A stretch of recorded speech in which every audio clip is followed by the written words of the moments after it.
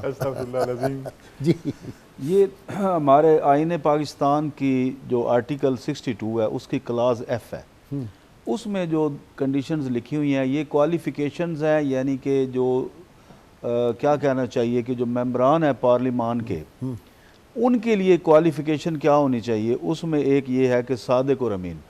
تنولی صاحب نے پہلے ذکر فرمایا رسول اللہ صلی اللہ علیہ وسلم نے اعلان نبوت سے پہلے جس صفت کا اظہار فرمایا وہ صداقت اور امانت.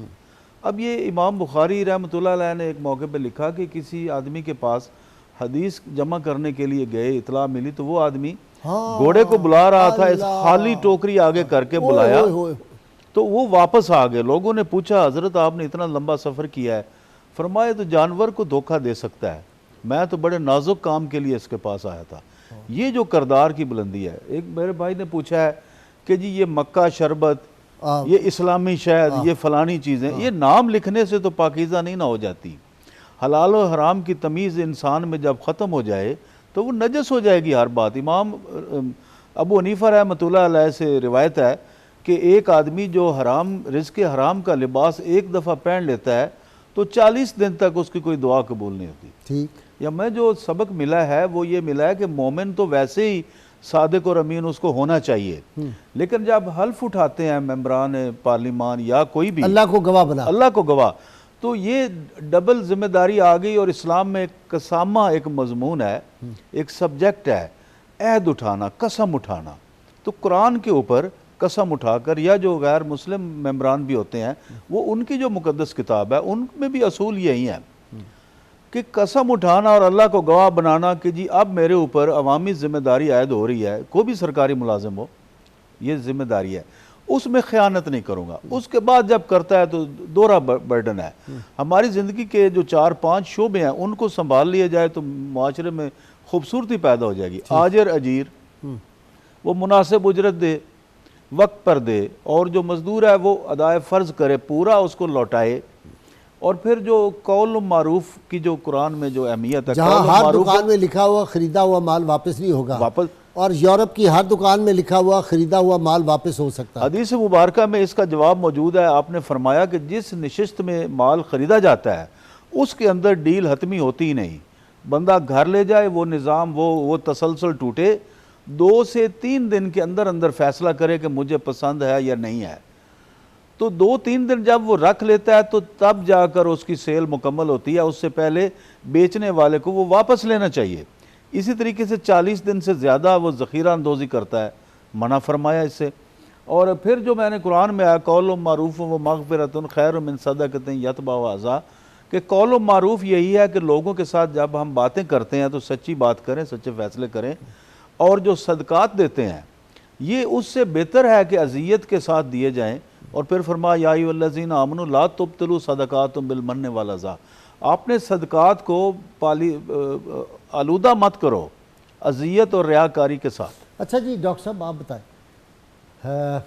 آپ کے پاس عہدہ ہے, وہ امانت ہے, گھر سے پروفیسر ہو, کوئی گورنمنٹ آفیسر ہو, دیکھیں نا کتنی انفارچونیٹ ہے. ہم نے بعض محکموں کے گورنمنٹ آفیسرز کو بلایا، آپ کو بھی پتہ ہے، انہوں نے کہا جی صبح نہیں آ سکتے، ہم صبح نہیں اٹھ سکتے، وہ جو ہے وہ آپ 11 بجے کے بعد 10 بجے کے بعد رکھ لیں۔ یہ بھی خیانت نہیں ہے امانت سے؟ 100% خیانت ہے۔ ہم ایبسنٹ لگا رہے ہوتے ہیں اپنے ملازمین کی، کبھی ہم نے خود دیکھا کہ میں کتنے بجے دفتر جاتا ہوں، کتنے بجے آتا ہوں، اور کیا ایک میری ایبسنٹ اوپر بھی تو لگ رہی ہوگی، اور وہاں تو مجھے سارے جواب دینے پڑیں گے۔ یہ جو اپنے کردار کو ٹھیک کرنا ہے، جس کو اقبال نے کہا تھا کہ گفتار کا غازی بن تو گیا، کردار کا غازی بن نہ سکا، یہ ساری باتیں جو ہیں ابھی مکہ مدینہ ملک کی بات ہو رہی تھی، اور ابھی باتیں ہو رہی ہیں کہ ہم کن کن ناموں کو لے کر بیچ رہے ہوتے ہیں، یہ ساری گفتار کی باتیں ہیں، کردار میں نظر اچھا نہیں یہ آتی۔ بتائیں نا مجھے کہ ہم مسلمان ہیں، یقین ہے سب لوگوں کو کہ اللہ ہے، اللہ تعالیٰ کے فرمان حکم جو ہے وہ بھی صداقت، ہمیں جو پیغمبر اعظم و آخر اللہ نے عطا فرمائے ہمارے آقا، وہ سب سے بڑے کائنات کے صادق و امین شخص سب، ان کے باوجود یہ جو ساری باتیں ہم کر رہے ہیں، پھر بندے کیوں بددیانتی کرتے اس کے باوجود؟ پہلی بات تو یہ ہے کہ آپ نے کہا سب کو پتہ ہے کہ اللہ ہے، ان کو نہیں پتہ ہے، آپ کا خیال ہے ان کے بارے میں، اچھا یہ آپ بہت اچھا فہم رکھ رہے ہیں ان کے بارے میں، یہ تو خود کو خدا سمجھتے ہیں۔ اللہ، اگر ان کے ذہن میں یہ جو ابھی آپ نے بات کی کہ میں اللہ کو حاضر ناظر، اس سے آگے حلف کی عبارت پڑھی نہیں جا سکتی، بندے کا یہی اشر ہو جائے سوچ کے میں کھڑا کس کے آگے ہوں، میں نام کس کا لے رہا ہوں، میں قسم کس کی کھا رہا ہوں، میں حلف کس کو دے رہا ہوں، بندہ یہی سوچ لے ذہن میں کس ہستی کے سامنے عدم یزداں سے اتنے بے تکلف بڑا دربار ہے، آہستہ بولو، انسان تو اس دربار کا سوچ کر ہل جاتا ہے۔ کیسے ہو سکتا ہے کہ ایسا شخص امانت میں بددیانتی کرے، بے ایمانی کرے؟ میرا خیال ہے جی کہ 90% ہمارے ہاں جب حلف اٹھاتے ہیں وہ باوضو ہی نہیں ہوتے، ان کو پتہ ہی نہیں کہ میں کیا کر رہا ہوں، بلکہ وضو کرنے کا بھی ایک خاص تعداد جن کو وضو کرنے کا بھی نہیں پتا، قائل نہیں ہے۔ وہ کہتے ہیں، وہ پوچھتے ہیں یہ وضو کیا ہوتا ہے، یہاں تک بھی انہوں نے پوچھا۔ بالکل آپ کی بات میں ایک ٹھیک ہے۔ دفعہ ایک عدالت میں کیس کر رہا تھا تو ایک وکیل صاحب اس طرح سیکولر تھے دوسری طرف سے، تو میں نے قرآن شریف کی کوئی آیت پڑھ رہا تھا تو کہلے منو دکھاؤ، میں نے کہا میں نہیں آپ کو دوں گا۔ ججز نے بھی بڑا محسوس کیا کہ آپ ان کو نہیں دے رہے۔ میں نے کہا جی یہ قرآن میں حکم ہے کہ اس کو جب تم پاک نہ ہو تو لا یمسہ الا المطہرون، تو تم اس وقت ہاتھ نہ لگاؤ جب تک تم پاک کی حالت میں نہ ہو۔ تو میں نے کہا یہ مجھے بتا دیں وضو کیسے کیا جاتا ہے، کہتے ہیں میں کوئی مولوی ہوں۔ اندازہ کیجئے اس سے کہ ان کا خیال ہے کہ صرف مولوی کو وضو کرنے کا پتہ ہونا چاہیے، اور یہ ایسے اسی لیے منیر نیازی صاحب یاد آگے، بڑی خوبصورت ایک ان کی لائن ہوتی، وہ کہتے تھے کہ قرآن مجید کی آیات میں اتنا حسن ہے کہ بے حیا سے پردہ کر لیتی ہیں۔ یہ بے حیا لوگ ہیں جن کی ابھی آپ نے بات کی، ان لوگوں کو اگر پتہ بھی ہے کہ اللہ ہے تو قرآنی آیات نے ان سے اس لیے پردہ کیا ہوا ہے کہ ان کو پتہ ہے کہ یہ آیات پڑھ کر بھی اللہ کا حکم جانتے بوجھتے بھی یہ خود کو خدائی سمجھیں گے، یہ اپنے آپ کو ٹھیک نہیں کر سکتے، ان کے دلوں پہ مہریں لگی ہوئی ہیں۔ بالکل آپ کی بات ٹھیک ہے، انہوں نے کتابیں بھی پڑھی ہوتی ہیں، انہوں نے پروگرام بھی دیکھے، ان کو پتہ ہوتا ہے سارے کا سارا، لیکن جو ایک دنیاوی حرص ہے جو آپ کو روزمرہ زندگی میں ڈیمانڈ کرتی ہے، اور وہ آپ کے گھر سے آپ کی بیوی کرتی ہے، وہ آپ کے بچے کرتے ہیں، کیونکہ جب ایک حرام کا لقمہ کسی ایک بچے کے چلا جاتا ہے نا پیٹ کے اندر، اسے حرام کھانے کی عادت پڑ جاتی ہے۔ یہاں تک تحقیقات ہوئی ہیں کہ حرام کھانے سے ڈی این اے تبدیل ہو جاتا ہے، اور جب ڈی این اے تبدیل ہوتا ہے نسلوں میں جاتا ہے، اگلی نسلوں میں جاتا ہے، اور آپ دیکھیے گا کہ وہ لوگ جو بے ایمان ہوتے ہیں ان کی نسلوں میں پاگل پن ٹرانسفر ہونا شروع ہو گیا ہے، ان کی نسلیں پاگل پیدا ہو رہی ہیں۔ کیوں پیدا ہو رہی ہیں؟ اس لیے کہ حرام کا لقمہ جو ہے وہ آپ کی بلڈ کی کیمسٹری بدل دیتا ہے۔ اچھا میرے سامنے تو کئی واقعات گھوم گئے آپ کی اس بات سے، بالکل ایسا ہے۔ میں نے دیکھا جن لوگوں نے عدل کے معاملے میں گڑبڑ کی ان کے کئی بچے جو تھے وہ ذہنی طور پہ جی بالکل ایسا ہی ہوتا ہے، بالکل اچھے خاصے میں نے ایسے دیکھے کہ لوگ بڑے مناصب پہ بیٹھے ہوئے ہیں اور بیٹا جو ہے وہ تھپڑ مار رہا ہے باپ کو۔ جی بالکل ایسا ہوتا ہے، ماؤں کے ساتھ ظلم اور زیادتی کرتے ہیں ایسے بچے، ایسی بچیاں جو گالیاں نکالتی ہیں اپنے ماں اور باپ کو۔ اس کی وجہ ہی یہ ہوتی ہے کہ وہ لوگ ہیں جنہوں نے اللہ کے احکامات کو پس پشت ڈالا اور روزمرہ زندگی میں اپنے اعمال میں دو نمبریاں اختیار کی، جنہوں نے امانت کو چھوڑ کر بددیانتی کی زندگی اختیار کی۔ ڈاکٹر صاحب اپنا کپتان صاحب میں نے کئی دفعہ یہ بات کہی ہے، دہراتا ہوں بار بار، شاید کبھی اثر ہو جائے کسی کان، کہ پاکستان میں آپ کو انٹلیکچول ثابت کرنے کے لیے ڈاکٹر طاہر امید تلولی، کیپٹن جہانگیر اور ڈاکٹر کاشف یہ انٹلیکچول نہیں ہیں۔ انٹلیکچول کا مطلب ہے اللہ سے بغاوت، نبی کریم صلی اللہ علیہ وسلم کی شان پاک کے خلاف بات، اسلام کے خلاف بات، پاکستان کے خلاف گالی دے، پاکستانی فوج کو گالی دے۔ آپ انٹلیکچوئل ہیں، بڑے دانشور ہیں، اگر آپ نہیں تو آپ کی کوئی بیٹی کوئی بیٹا جو ہو وہ اس طرح کا پیدا کرے، وہ گالیاں دے، تو آپ کو فوری طور پہ امپورٹنس دی جائے گی۔ ہم نے دیکھا نہیں کتنے کتنے بڑے منصب پہ بیٹھے ہوئے جن کی بیٹیوں نے جلوس نکال کے گالیاں دی پاکستانی فوج کو، گندی ننگی اسلام کے خلاف باتیں کی۔ ان کو پاکستان میں ترقی کے لیے یہ 4 اصول ہونے چاہیے۔ آپ کو بڑے بڑے جو ہیں جو ہمارے فنکشن ہوتے ہیں سال میں حکومتی لیول پہ، ان میں آپ کو بلایا جائے گا کہ یہ آپ دانشور ہیں، آپ کو وہاں بلایا جائے گا۔ یہ ذرا بتائیں۔ یہ جو نام نہاد لبرلزم اس کی نمائش ہو رہی ہے، بجائے اس کے کہ وہ پاکیزگی طہارت کی بات کریں، حلال و حرام کی بات کریں۔